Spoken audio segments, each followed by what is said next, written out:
Alright guys, welcome back to Formula 1 News. The drama continues to escalate between Max Verstappen and George Russell. It was going nuclear yesterday, and today we have further reaction from the F1 media. David Croft talking about this on the Sky broadcast, that one of Russell's claims yesterday was apparently not at all true. Horner denies one of the other ones. Was Russell's entire rant against Verstappen purely made up of falsehoods, as Verstappen implied yesterday? What does that mean for the future of this rivalry, especially with Mercedes not looking bad this weekend? Hit the like button if you enjoy. Subscribe if you're new as always. I would greatly appreciate tweeting your thoughts as always in the comments section below. Let's begin here. Chinese Grand Prix continues until 2030. We've seen a few calendar confirmations recently. Kind of unlucky because, you know, Zhou's off the grid. No more Zhou in Formula 1, at least, well, as a starting driver. And yet the Chinese Grand Prix is set to continue.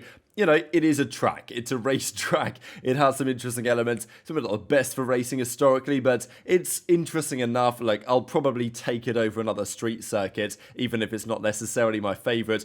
This was hilarious. We've got to talk about it. Yesterday was the annual final race of the year, obviously, and therefore they do their final race of the year driver group dinner and photo and everything like that. So, obviously, everyone was looking for a couple of key protagonists here, such as George Russell, who's on the left, quite a long way away from Max Verstappen, to be fair. But there were other images, too, of them actually at the table, and Max was on this close left end here, near where Gasly is, and Russell was all the way up the other end. Now, apparently, the drivers here, kind of to have a bit of fun, had set the table up so that there was a seat next to Max when George arrived, and then they're like, "Oh, George, would you like to sit next to your best friends?" And Russell kind of like awkwardly took the chair, went to the other end of the table and sat there instead. So I thought that was a pretty funny story, and there's plenty of other pretty funny stories of the day as well. We are going to talk about some Formula 1 though, on track stuff. Albon and Colapinto, both of them. Colapinto had a miserable day in practice, again, issues with the car. And look, there's going to be problems with the car. They've had to repair it a million times. And the gearbox can only take so much of that. So they've exceeded the number of gearboxes, and they're going to have to take a penalty, both of these guys, this weekend. So it's been a bit of a dire end to the season for Williams, I'm not going to lie. Same really for Aston Martin. Alonso was not a happy man today in FP1. He said it was the worst car ever. He's also made some interesting comments lately on the penalties that he has received, or the leeway that he hasn't been given, when he thinks that other drivers potentially would have been or should have been given that leeway. And even he talks about the Australia drama a bit of a while ago now. But yeah, Alonso's kind of implied the stewards are biased in certain directions. I wouldn't necessarily disagree always with what you see, but are they biased in favour of Russell? That's a question. Alonso says that I wouldn't receive the same benefit as George did in terms of Verstappen getting penalised for that incident last weekend. But nonetheless, who knows what's coming next in this whole driver drama saga.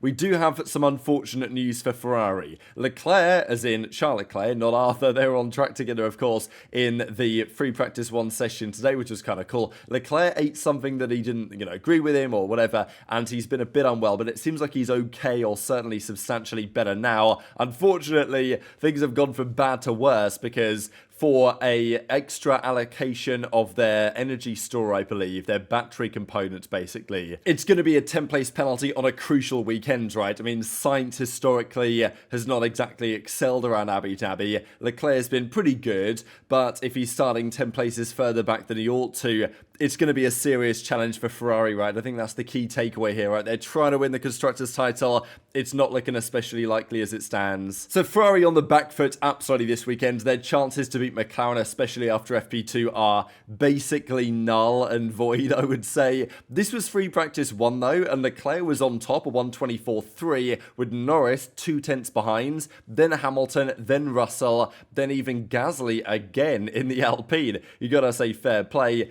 Jack Doohan was quite a way back, of course, his first weekends in the Alpine instead of Ocon, and maybe that's set to continue. This was your FP1 standings, nothing particularly special from many of the drivers, certainly Red Bull Racing, Sergio Perez, and of course Isaac Hadjar was in the car, struggling with Max's Red Bull as well, as to be fair was Max when we got into the second practice session later in the day.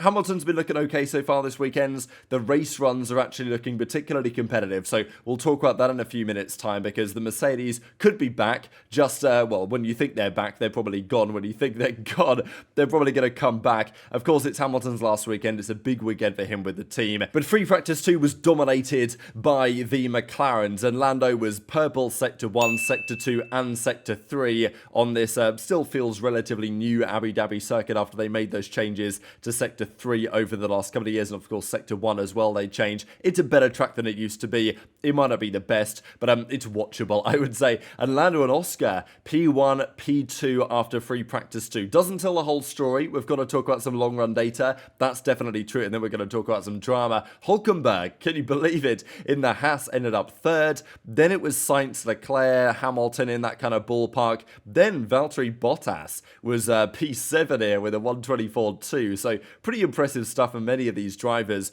Verstappen ends up down in P17. Colapinto spent lots of time in the garage. But, yeah, not a good day for a number of teams. Certainly not for Red Bull, but of course they've got the job done where they possibly can. Hamilton says a long run pace didn't look too bad. That's a big positive. Single lap got some work to do. The data shows that. But of course, as we know, over race distance, the race pace can be particularly crucial. Less so if there's quite a lot of similarities, because if things are quite similar, then generally you need to qualify well. So that's why quali pace, of course, important, which is why, you know, Red Bull and McLaren have done especially well this year. But these are the numbers based on the FP2 long runs. Max and Checo, we're talking 129 highs. Max was struggling a lot with balance, as I imagine with Perez as well. He was talking again about the car today, not especially favouring him. The Ferrari's pretty similar, 129.9, 129.8. Russell was on a 129.9 average. Hamilton, though, was on a 129.5 average. So that long run data looked good, and it was basically right where the McLarens were. Now, it's always difficult to say, but on a non-sprint weekends,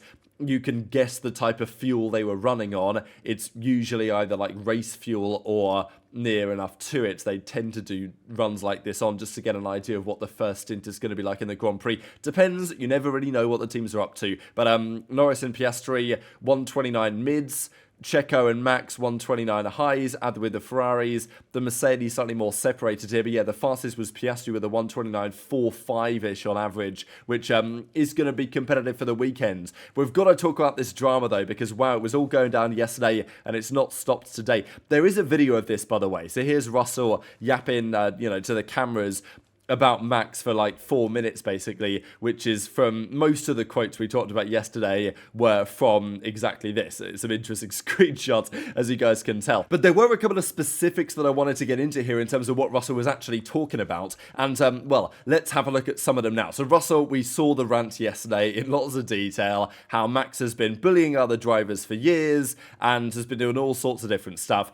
And, well, Russell wasn't happy, said he lost respect for him, said that Michael Masi would be fearing for his life if it had happened the other way around in Abu Dhabi 2021, all this stuff that happens. And, Russell totally understand why he doesn't want to take the disrespect from Max. As I said yesterday, if you're Russell clapping back in this way, maybe Russell's not always the best guy to do it necessarily. And also, if you are going to clap back and say things, you've got to make sure, it's true what you had to say, because otherwise you look even worse than you did before, before the clapback. Obviously, Verstappen cooked him the weekend before, and Russell was getting lots of flack in the media because Max called him two-faced. Russell then bounced back and kind of said a similar thing, that he doesn't respect Verstappen's conduct in many respects. So, Max said the following on the matter, though. Yes, but George is a backstabber, that he brings all this stuff up, he's just a loser, he lies and pastes all kind of things together that just aren't true. I gave my opinion about his behaviour with the stewards, he's clearly not into that, and he said a few other things as well. Now, the big question on this really was around the exaggeration of claims, whether things were being told truthfully or whether there were lies in there or whatever, and that's what Max kind of responded to say, is that I can't stand that he attacks me in an unacceptable way, and then, comes up, slaps me on the shoulder and thinks we're all okay again, which clearly they are most certainly not. Now, this was the quote that we talked about yesterday from George, which is, again, if it's true, it's like, wow, that's potentially quite telling on Max in the way that Russell wants it to be. Is it true? That's a question, obviously. So as Russell said, it's funny because even before I said a word with the steward, he was already swearing at them. He was so angry before I had even spoken. At the end of the day, there's nothing to lie about. The fact of the fact, he was going too slow. So this was Russell's comment to say, look, it wasn't me being all personal with the stewards and trying to get Max, DQ'd or disqualified or penalty, whatever. It was Verstappen who was already angry with the whole situation, and Russell wasn't ready to blame, effectively. But obviously people heard this and were like, okay, did Verstappen really come into the steward's room ranting and raving already before anything had actually happened? Max does like to throw a few swear words around, as we know, but in this instance it felt a little bit strange. So this is when Crofty today, during the FE1 broadcast, said the following, which I thought was particularly interesting, of course, given that we've known that there's been more context to this. Even after Verstappen made his comments last weekends, the initial reaction from the media was, just you wait guys, like there's more coming out type thing. And well, this is what we got today. There was a claim by George Russell, Max was swearing in the steward's room. Our indication is there was no swearing going on in the steward's room for Max Verstappen. So effectively implying, and who knows what's really true and whether Russell will go on to respond further and say no, that actually was true or whatever. But look, Sky F1 are putting it out there early in the day that effectively Russell's claim that Max was not only swearing during the steward's hearing, but was swearing before Russell even opened his mouth, is apparently just categorically untrue and a lie, which does change the character of a lot of this stuff, because if what Russell said was true, and obviously that wasn't the only interesting quote, the other quote that Russell... Well, he didn't really quote him, did he? He just said what he said to George. And whenever that happens, you've always got to take it with a bit of a pinch of salt. And seemingly, in the case of George Russell, you've got to take it with a mega pinch of salt. Because it seems there's absolutely been some degree of exaggeration going on. So look, if that's true, that Russell said that he was swearing in the steward's room and he wasn't, according to sources, then of course that throws into question other claims, such as when, the big claim of yesterday, of course, being when Russell apparently said that Max told him that he was going to put his head in the wall. Right. And that was like the big quote that got all the headlines yesterday, saying that he's a violent man, a violent driver, and, shouldn't deal with him. This type of stuff was what Russell was implying. But of course, if that first statement, as I mentioned, was, not true, then how can we potentially believe the second statement is actually also true as well? And this is when Horner came out and said he 100% believes Verstappen did not threaten to crash into Russell. Now, to be fair, this quote, I can at least see some validity behind it, right? Like, I can see Max saying to George, yeah, nice one, mate. However late you break tomorrow, I'm going to break later, you'll go into the wall. Something like that. I don't know. I can imagine Max was frustrated at George. Maybe he wasn't swearing at the stewards, Max. Maybe he was swearing at George afterwards. I don't know. I'm sure there's got to be like some truth in that, what Russell said, but maybe many of the details were either wrong, lies, or just simply in the wrong order. I don't know. And it's difficult when you're dealing with people like Russell and Verstappen, because there's lots of drama here and you just never really know where the truth is going to lie. Although Max usually says things as it is, but obviously with George, who really knows? Now, look, did Max say something to George like that? Because George, obviously, his statement was quite clear. He was like, yeah, he threatened to put my head in the effing wall. And Verstappen says, no, that was exaggerated. And Horner, of course, is going to say, oh yeah, my driver did not... Because, if Verstappen actually threatened to crash into George, it's kind of a big deal. So, obviously, his team is going to say, no way, Verstappen actually said that. And if no one else heard him, apart from George, then, it's only George who can come up with a statement to say, oh, well, yeah, that was what he said. And is anyone actually going to believe George now, with all this stuff going on? I don't know. So, at the end of the day... The rivalry is substantial. It's also kind of crazy to think about that over the last 3 seasons now, Russell and Hamilton have scored exactly the same number of points. So we will have this weekend a winner, I suppose, of their teammate rivalry over the last couple of seasons.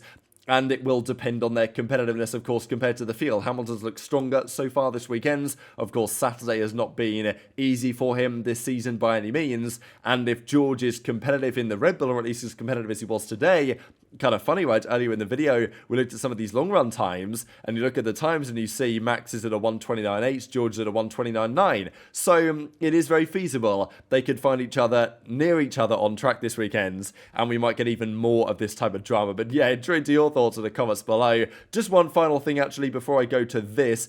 This is a pretty remarkable stat. In 3 seasons in Formula 1 history, a driver has completed every single lap of the season. And, well, Schumi is one, 2002, Hamilton another, 2019, and Verstappen last year. In all 3 of these cases, the driver won the World Championship that year. Oscar Piastri is the only driver on the grid this season who's completed every single racing lap. He is, of course, a 58-lap Abu Dhabi Grand Prix away from joining those big 3. So, will he do it? You know, it would be kind of an interesting addition into the list there if he does. Of course, nowadays, the reliability we know is substantially better, but equally, it's still impressive given it's been the longest season in the history of Formula 1. But very much interested in your thoughts on all of this drama in the comments below. Hit the like button if you enjoyed. Subscribe if you're new. Take care, and I'll see you next time.